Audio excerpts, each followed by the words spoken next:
ఎక్కడికొచ్చామనుకుంటున్నారు? ఇది గోవానా లేకపోతే బాపట్ల బీచా అనేలా ఉంది గదా! సూర్యలంక బీచ్‌లో చూడండి ఇవి ఎప్పటినుంచో వేశారు. కొన్ని ఇయర్స్ బ్యాకే ఇవున్నాయి. ఇప్పుడైతే ఇంత క్రౌడ్‌కి ఇవి బాగా సెట్ అయిపోయినాయన్నమాట. అలా వంటలు, గుర్రాలున్నాయి. చాలా చాలా అసలు ఎంజాయ్ చేయడానికి పిల్లలకైతే బాగా సరదాగా అలా ఆడుకోవడానికి చాలా చాలా బాగుంటుంది ఇక్కడైతే.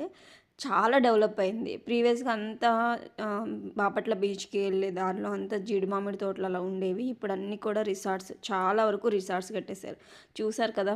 ఎంత పబ్లిక్ ఉన్నారండి. ఏంటండి అసలుకిది ఎళ్ళగానే షాక్ అయిపోయాను. ఏంటి ఇది అసలు కనీసం మనం లోపలికి నడుచుకుంటూ రావడానికి మొత్తం వెహికల్ పార్కింగ్ ఉంటది. అది కూడా డైవర్ట్ చేసేశారు. ఎంత పబ్లిక్ ఉన్నారు అసలుకి.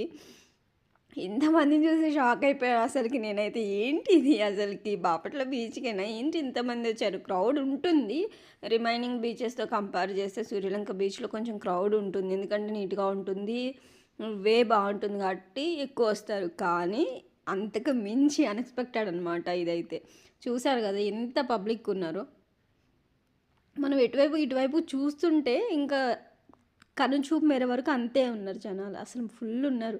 ఇంకా చిన్న పిల్లలైతే బాగా ఒంటెలను ఎక్కడం, ఇవి సరదా సరదాగా అంతా అట్లా గడిచిపోతుంది. అక్కడంతా గూడా కొంచెం ఫుడ్డు కొంచెం కొంచెంగా అవైలబుల్ ఉంటుంది. కానీ అది నచ్చితే తింటారు, లేకపోతే లేదు. డ్రై ఫిషెస్ కూడా అవైలబుల్‌గా ఉంటాయి ఇక్కడైతే. చూసారు కదా! ఎంతమందున్నారు అసలకి. లిటరల్లీ షాక్డ్ అనమాట. చాలామంది, చాలా అంటే చాలామంది మనం చూస్తూ ఎంజాయ్ చేయొచ్చనమాట అలల్ని. వాటర్‌లోకి ఎళ్ళకపోయినా గూడా, ఇంకా ఇసుకలతో ఆడుకునే వాళ్ళు. సో, మీరెక్కడికన్నా ఆఫ్టర్ ఫెస్టివల్ ఎక్కడన్నా జస్ట్ అలా సరదాగా వెళ్ళారా? వెళ్తే గనక డెఫినెట్‌గా కామెంట్ చేయండి. సూర్యలంక బీచ్‌కి మీలో ఎంతమంది ఎప్పుడన్నా ఒక్కసారైనా విజిట్ చేశారా? ఇంతవరకు వెళ్ళకపోతే ఒకసారి విజిట్ చేయండి. అలా ఎంజాయ్ చేయడానికైతే చాలా బావుంటుంది. సో, చూసారు గదా!